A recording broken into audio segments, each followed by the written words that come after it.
Video உங்களுக்கு பிடிச்சிருந்தா like பண்ணுங்க, ஷேர் பண்ணுங்க, கமெண்ட் பண்ணுங்க. மறக்காம கோகிலா கிச்சனுக்கு சப்ஸ்கிரைப் பண்ணுங்க. தேங்க்யூ, வணக்கம்.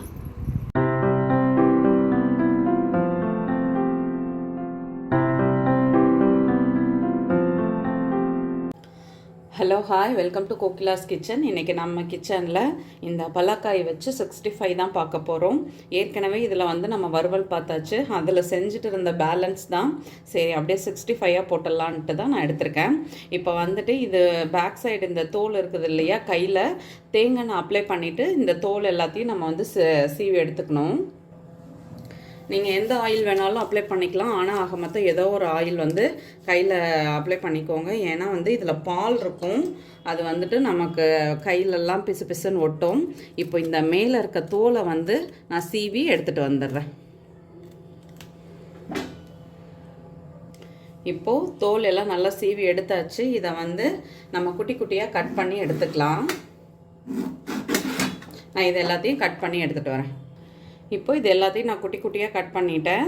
இப்போ வந்து தண்ணி சேர்த்து உப்பு, மஞ்சத்தூள், கொஞ்சம் இஞ்சி பூண்டு பேஸ்ட்டு சேர்த்து நான் டைரெக்டாக தான் இதை வேக வைக்க போகிறேன். இப்போது அடுப்பில் வானல் வச்சு வாஷ் பண்ண காயை சேர்த்தாச்சு. காயில் கொஞ்சமாக உப்பு சேர்த்துக்கலாம். ஏன்னா அப்போ வேகும் பொழுது அந்த உப்பெல்லாம் அதில் போயிட்டு நல்லா அப்சர்வ் ஆகிடும். நமக்கு வந்து காய் சாப்பிடும் பொழுது நல்லாயிருக்கும். இப்போ கொஞ்சம் மஞ்சத்தூள், அடுத்து கொஞ்சமாக இஞ்சி பூண்டு பேஸ்ட், இதை இப்போது வேக வச்சு எடுத்துக்கலாம். இப்போது ஓப்பன் பண்ணி பார்க்கலாம். காய் பாருங்கள், நல்லா சாஃப்டாக வெந்துடுச்சு. நான் இந்த ஸ்டேஜ்லேயே ஆஃப் பண்ணிடுறேன். இதில் இருக்க இப்போ தண்ணியெல்லாம் வடித்து எடுத்துட்டு நம்ம வந்து ஃபேனில் ஆற வச்சு எடுத்துக்கலாம்.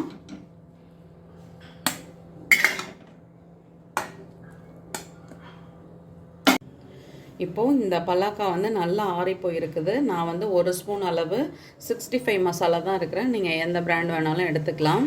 இது ஃபஸ்ட்டு அதில் சேர்த்து நல்லா மிக்ஸ் பண்ணிக்கலாம். ஏன்னா நான் முன்னாடியே மிக்ஸ் பண்ணுறேன்னா அந்த நம்ம இப்போ மாவெல்லாம் போட்டுட்டோம்னா எண்ணெயில் போடும் பொழுது இந்த காயில் வந்து காரம், உப்பு அதெல்லாம் இல்லாத மாதிரி இருக்கும். அதனால தான் நான் ஃபஸ்ட்டே வந்து மசாலாவை வந்து இதில் சேர்த்து இப்படி பிசைஞ்சு எடுத்துட்டேன்.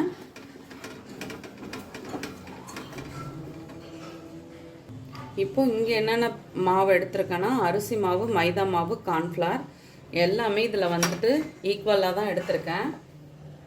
ஸோ நம்ம வந்து தேவையான அளவு மட்டும் சேர்த்துக்கலாம். எடுத்துருக்கிறதுல பாதி பாதி தான் சேர்த்துருக்கேன். வேணும்னா நம்ம வந்து சேர்த்துக்கலாம். இப்போ இதை வந்து நல்லா மிக்ஸ் பண்ணிக்கலாம். நம்ம தண்ணியே சேர்க்காததான் மிக்ஸ் பண்ணிகிட்ருக்கோம். ஏன்னா இந்த காயில் கொஞ்சம் தண்ணி இருக்கும். அப்புறம் தேவைன்னா நம்ம வந்து தண்ணி சேர்த்துக்கலாம். அது வரைக்கும் நம்ம தண்ணி சேர்க்க தேவையில்ல.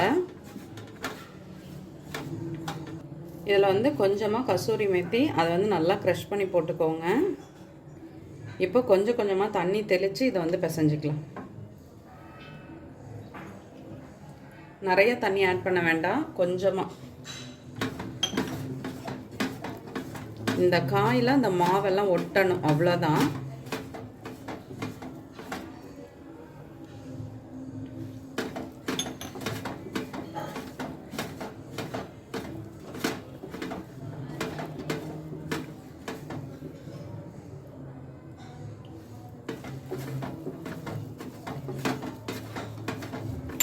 ஓகே, இப்போ நல்லா மிக்ஸ் ஆகிடுச்சு. நம்ம வந்து எண்ணெயில் போட்டு எடுத்துடலாம். இப்போது நான் வந்து தண்ணி ஊற்றி பிசைஞ்சிட்டு இருந்த மாவை கொஞ்சமாக மேலே போட்டு இப்படி பிசறின மாதிரி எடுத்திருக்கேன். இதை அப்படியே நல்லா கோட் ஆகிடுச்சு. நம்ம வந்து எண்ணெயில் போட்டு எடுக்கும்பொழுது நல்லா கிறிஸ்பாக வரும். இப்போ அடுப்பில் வானல் வச்சாச்சு. எண்ணெய் சேர்த்துக்கலாம். எண்ணெய் இப்போது சூடாகிடுச்சு. நம்ம வந்து ஒன்று ஒன்றா போட்டு பொரிச்சு எடுத்துக்கலாம்.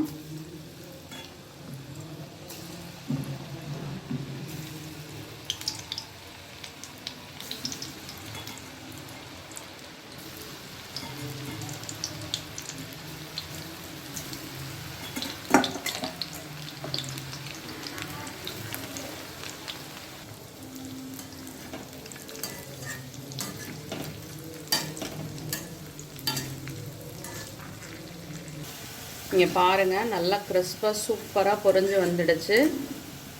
நம்ம வந்து இது இந்த ஸ்டேஜில் எடுத்தோம்னா கரெக்டாக இருக்கும். இங்கே பாருங்கள், இது எல்லாத்தையுமே நான் வந்து எடுத்துட்டு டிஷ்யூ பேப்பரில் தான் போட்டிருக்கேன். ஆயிலெலாம் துளி கூட இருக்காதுன்னு நான் பொய்யெல்லாம் சொல்ல மாட்டேன். 65னா ஆயில் இருக்க தான் செய்யும். நம்ம வந்து இந்த மாதிரி டிஷ்யூ பேப்பரில் போட்டோம்னா ஓரளவுக்கு அது ஆயிலை வந்து அப்சர்வ் பண்ணிடும். இங்கே பாருங்கள், சூப்பராக நம்மளோட பலாக்காய் 65 ரெடி ஆகிடுச்சு. இதை மாதிரி ரெடி பண்ணிவிட்டு ஆனியனோட வச்சு சாப்பிட்டு பாருங்கள். ஆனியன் வந்து அந்த டைமில் கட் பண்ணி சாப்பிடக்கூடாது. முன்னாடியே கட் பண்ணிவிட்டு ஒரு டப்பாவில் போட்டு மூடி வச்சுருங்க. ஓப்பனில் வைக்கக்கூடாது. வச்சுட்டு சாப்பிட்டு பாருங்கள், செம்ம டேஸ்ட்டாக இருக்கும். சுட சுட சூப்பராக நம்மளோட பலாக்காய் 65 ரெடி ஆகிடுச்சு. நீங்களும் வீட்டில் ட்ரை பண்ணி பாருங்கள். பிடிச்சிருந்துச்சுன்னா மறக்காமல் ஃப்ரெண்ட்ஸ் அண்ட் ஃபேமிலிக்கு ஷேர் பண்ணுங்கள். ஷேர் பண்ணுறதோடு மட்டும் இல்லாமல் வீடியோ பிடிச்சா லைக் பண்ண மறந்துடாதீங்க. இந்த மாதிரி டிஃப்ரெண்ட்டாக இன்ட்ரெஸ்டிங்கான ரெசிபீஸ்லாம் கற்றுக்கலான்னா கோகிலாஸ் கிச்சனை சப்ஸ்கிரைப் பண்ணுங்கள், ஃபாலோ பண்ணுங்கள். மறக்காமல் வீடியோவை ஃபுல்லாக பாருங்கள். தேங்க்யூ.